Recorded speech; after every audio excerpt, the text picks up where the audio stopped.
지금부터 좀 이상한 계산을 하나 해보겠습니다. 우리가 관측할 수 있는 우주 전체의 질량을 다 끌어모읍니다. 별과 은하, 가스와 암흑물질까지 전부요. 그리고 그 어마어마한 질량을 블랙홀의 크기를 구하는 공식에 그대로 집어넣습니다.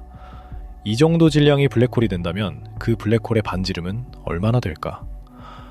계산에서 나온 숫자는 소름 끼치게도 우리가 지금 살고 있는 우주의 크기와 거의 정확히 일치합니다. 무슨 뜻일까요? 우리 우주는 질량으로 보나 크기로 보나 하나의 거대한 블랙홀이 가져야 할 조건을 이미 만족하고 있다는 겁니다. 그래서 일부 물리학자들은 아주 진지하게 이런 질문을 던집니다. 혹시 우리는 지금 이 순간 어떤 거대한 블랙홀의 안쪽에 살고 있는 게 아닐까? 말도 안 되는 소리처럼 들리실 겁니다. 그런데 이 이야기를 끝까지 따라오시면 왜 이게 그냥 흘려버릴 농담이 아닌지 아시게 될 겁니다. 오늘은 우주에서 가장 무서운 천체인 블랙홀이 어쩌면 우리 우주 전체의 정체일지도 모른다는 이야기를 해보려 합니다. 미리 말씀드리자면 지금부터 나올 내용의 상당 부분은 확정된 사실이 아니라 이론이고 가설입니다. 다만 진지한 물리학자들이 방정식으로 진지하게 계산해낸 가설이라는 점이 이 이야기를 쉽게 웃어넘길 수 없게 만듭니다. 먼저 블랙홀이 정확히 무엇인지부터 짚고 가야 합니다. 우리는 흔히 블랙홀을 뭐든지 빨아들이는 우주의 청소기처럼 상상하지만 블랙홀의 진짜 본질은 그게 아닙니다. 블랙홀의 핵심은 사건의 지평선이라고 부르는 경계면입니다. 이 경계를 한번 넘어가면 빛조차도 다시는 바깥으로 빠져나올 수 없습니다. 우주에서 가장 빠른 빛이 못 나온다는 건 그 어떤 정보도 신호도 밖으로 전달될 수 없다는 뜻입니다. 사건의 지평선은 그러니까 한번 들어가면 안에서 밖으로는 절대 통과할 수 없는 일방통행 문입니다. 자, 여기서 이상한 점 하나를 눈치채셨을지도 모르겠습니다. 우리 우주에도 그것과 똑 닮은 경계가 있습니다. 바로 우주의 지평선입니다. 우리가 볼 수 있는 우주는 약 930억 광년 범위까지인데 이건 빛이 138억 년 동안 우리에게 도달할 수 있었던 딱 그만큼입니다. 그 너머의 우주에서 오는 빛은 우주가 팽창하는 속도 때문에 영원히 우리에게 닿지 못합니다. 다시 말해 우리는 우리 우주의 지평선 바깥을 원리적으로 절대 볼 수 없습니다. 안에서 밖을 볼 수 없는 경계, 어디서 많이 들어보지 않으셨나요? 블랙홀의 사건의 지평선과 우리 우주의 지평선은 소름 돋을 만큼 닮아 있습니다. 여기서 남들은 대개 재미있는 우연이네요 하고 넘어갑니다. 하지만 저는 이 우연을 끝까지 파고들어 보려 합니다. 우연이 하나면 우연이지만 우연이 자꾸 겹치면 그건 더 이상 우연이 아닐 수도 있으니까요. 그래서 아까 그 계산으로 돌아가 봅시다. 어떤 질량이 블랙홀이 되려면 그 질량이 일정한 크기 안에 다 들어가야 합니다. 이 경계 크기를 슈바르츠 실트 반지름이라고 부릅니다. 태양이 블랙홀이 되려면 반지름 3km 안으로, 지구라면 겨우 9mm 안으로 짜부러져야 하죠. 그런데 재미있는 건 질량이 클수록 이 조건이 오히려 헐거워진다는 겁니다. 질량이 아주 커지면 그렇게까지 빽빽하게 뭉치지 않아도 블랙홀이 될 수 있습니다. 그리고 우주 전체처럼 질량이 상상을 초월하게 크면 지금 우주의 평균 밀도, 그러니까 텅 빈 것에 가까운 이 희박한 밀도만으로도 슈바르츠 실트 조건을 만족해버립니다. 관측 가능한 우주의 질량으로 계산한 슈바르츠 실트 반지름이 실제 우주의 크기와 거의 같게 나오는 이유가 바로 이겁니다. 물론 여기엔 정직하게 짚어야 할 반론이 있습니다. 많은 과학자들은 이게 놀라운 비밀이 아니라 그냥 수학적으로 당연한 결과라고 봅니다. 우리 우주는 관측 결과 거의 완벽하게 평평한데 평평한 우주라는 건 팽창과 수축의 딱 경계, 임계 밀도에 놓여 있다는 뜻입니다. 그리고 그 임계 조건을 수식으로 풀면 우주의 크기가 자기 슈바르츠 실트 반지름과 비슷해지는 건 저절로 따라 나옵니다.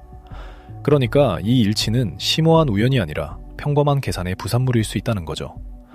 이 반론은 충분히 타당합니다. 다만 왜 하필 우리 우주가 그 아슬아슬한 경계 위에 정확히 놓여 있는가 하는 질문은 그래도 여전히 남습니다.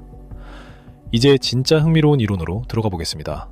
지금부터가 오늘의 핵심입니다. 만약 우리 우주가 정말로 어떤 블랙홀의 안쪽이라면 그 안은 대체 어떻게 생겼길래 이렇게 별과 은하로 가득 찬 우주가 되었을까요? 여기서 폴란드 출신의 물리학자 니코뎀 포플라브스키의 이론이 등장합니다. 그는 아인슈타인의 중력 이론을 조금 확장한 버전으로 블랙홀의 내부를 다시 계산했습니다. 기존 이론에서 블랙홀 안으로 떨어진 물질은 중심의 한 점, 밀도가 무한대가 되는 특이점으로 짜부러진다고 봤습니다. 그런데 이 무한대라는 값은 사실 물리학자들에게는 여기서 우리 이론이 깨졌다는 경고등에 가깝습니다. 콜라브스키는 여기에 우리가 흔히 무시하는 요소 하나를 집어넣었습니다. 바로 아주 작은 이자들이 가진 스핀, 바로 아주 작은 이자들이 가진 스핀, 즉 미세한 자전 성질입니다. 물질이 극단적으로 압축되면 이 스핀들이 만들어내는 미세한 비틀림이 아주 강한 반발력으로 작용하기 시작합니다. 이 반발력은 물질이 특이점으로 무너지기 직전에 제동을 걸고 결국 붕괴하던 물질을 다시 바깥으로 튕겨냅니다. 이걸 빅바운스, 큰 튕김이라고 부릅니다. 그런데 튕겨나간 그 물질은 우리가 있는 이쪽 공간으로 돌아오지 않습니다. 사건의 지평선 반대편, 완전히 새로운 공간으로 폭발적으로 팽창해 나갑니다. 눈치채셨나요? 극단적으로 압축됐다가 갑자기 폭발적으로 팽창하는 것, 이건 우리가 아는 다른 사건과 정확히 똑같습니다. 바로 우리 우주의 시작, 빅뱅입니다. 이 이론에 따르면 블랙홀 안에서 일어난 큰 튕김이 반대편에서는 하나의 빅뱅으로 보이고, 그렇게 태어난 새 공간이 하나의 아기 우주가 됩니다. 즉 모든 블랙홀은 그 반대편의 새로운 우주를 하나씩 품고 있는 씨앗일 수 있다는 겁니다. 이 관점을 우리 자신에게 돌려보면 정말 아득한 결론이 나옵니다. 우리 우주가 138억 년 전 빅뱅으로 시작됐다는 그 사건은 사실 어떤 부모 우주에 있던 거대한 별이 무너지며 블랙홀이 되던 순간이었을지도 모릅니다. 우리에게는 창조의 순간이었던 빅뱅이 저쪽 우주에서는 그저 별 하나가 죽어 블랙홀이 되는 흔하디 흔한 사건이었을 수 있다는 거죠. 그리고 지금 이 순간에도 우리 우주 곳곳에서 별들이 무너져 블랙홀이 되고 있습니다. 이 이론이 맞다면 그 블랙홀 하나하나가 저마다의 반대편에서 새로운 아기 우주로 팽창하고 있는 셈입니다. 우주가 블랙홀을 낳고 그 블랙홀이 또 우주를 낳는 끝없는 대물림이죠. 여기에 한 가지 이론을 더 얹으면 이야기는 더 깊어집니다. 홀로그램 원리라는 겁니다. 이건 원래 블랙홀을 연구하다가 나온 아이디어인데요. 물리학자들은 블랙홀에 정보를 집어넣으면 그 정보가 어디에 저장되는지를 계산했습니다. 상식적으로는 블랙홀의 부피, 그 안쪽 공간에 담길 것 같죠? 그런데 계산 결과는 뜻밖이었습니다. 블랙홀이 담을 수 있는 정보의 양은 부피가 아니라 사건의 지평선의 표면적에 정확히 비례했습니다. 3차원 공간 안에 든 모든 정보가 2차원 경계면에 다 적혀있다는 겁니다. 마치 평평한 필름 한 장에 새겨진 무늬가 입체 영상으로 떠오르는 홀로그램처럼요. 그래서 일부 물리학자들은 이 원리를 우주 전체로 확장합니다. 어쩌면 우리가 3차원 입체로 생생하게 경험하는 이 우주 전체가 사실은 저 멀리 우주의 경계면에 적힌 2차원 정보의 투영일지도 모른다는 겁니다. 우리 자신도, 지금 보시는 이 화면도 말이죠. 만약 우리 우주가 정말 어떤 블랙홀의 내부라면 우리를 이루는 모든 정보는 그 블랙홀의 사건의 지평선 위에 적혀있는 셈입니다. 우리는 경계에 새겨진 그림이 안쪽으로 비쳐 만들어낸 입체 영상일 수도 있다는 거죠. 자, 여기서 반드시 냉정하게 짚고 넘어가야 합니다. 이 모든 게 진짜 과학이 맞느냐는 겁니다. 솔직히 말씀드리면 지금까지 이야기한 우주가 블랙홀 아니라는 가설도, 홀로그램 우주도 아직 확정된 사실이 전혀 아닙니다. 관측으로 증명된 것도 아니고 물리학계 전체가 동의하는 정설도 아닙니다. 가장 큰 문제는 확인 방법입니다. 우리가 정말 블랙홀 안에 있다면 그 사건의 지평선은 우리가 볼 수 있는 우주 너머에 있을 겁니다. 그리고 우리는 그 지평선 바깥을 원리적으로 절대 볼 수 없습니다. 감옥 안에서 감옥 벽을 넘어 바깥을 확인할 수 없는 것과 같죠. 그래도 과학자들이 완전히 손을 놓고 있는 건 아닙니다. 예를 들어 만약 우리 우주가 부모 블랙홀의 회전을 물려받았다면 우주 전체에 아주 미세한 회전이나 방향성의 흔적이 남아있을 수 있습니다. 실제로 은하들의 회전 방향에 한쪽으로의 치우침이 있는지 조사하는 연구들이 진행되고 있습니다. 아직 확실한 결론은 나오지 않았지만 검증할 길을 포기하지 않는다는 점에서 이건 여전히 과학의 언저리에 발을 걸치고 있습니다. 공상과 과학의 경계에서 아주 조심스럽게 말이죠. 이제 처음의 질문으로 돌아가 보겠습니다.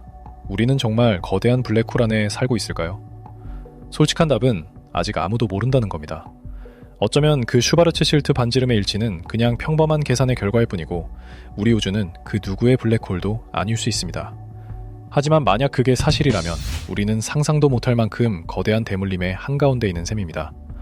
어떤 별의 죽음이 우리에게는 온 우주의 탄생이었고 지금 우리 하늘에서 죽어가는 별들은 또 다른 누군가에게 새로운 우주의 첫날이 되고 있는 거죠. 저는 그 아득함이야말로 이 이야기에서 가장 놀라운 부분이라고 생각합니다.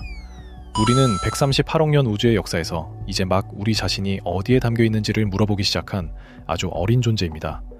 우리를 가둔 벽 너머는 결코 볼 수 없는데도 우리는 그 벽의 정체를 방정식으로 더듬어 짐작하고 있습니다.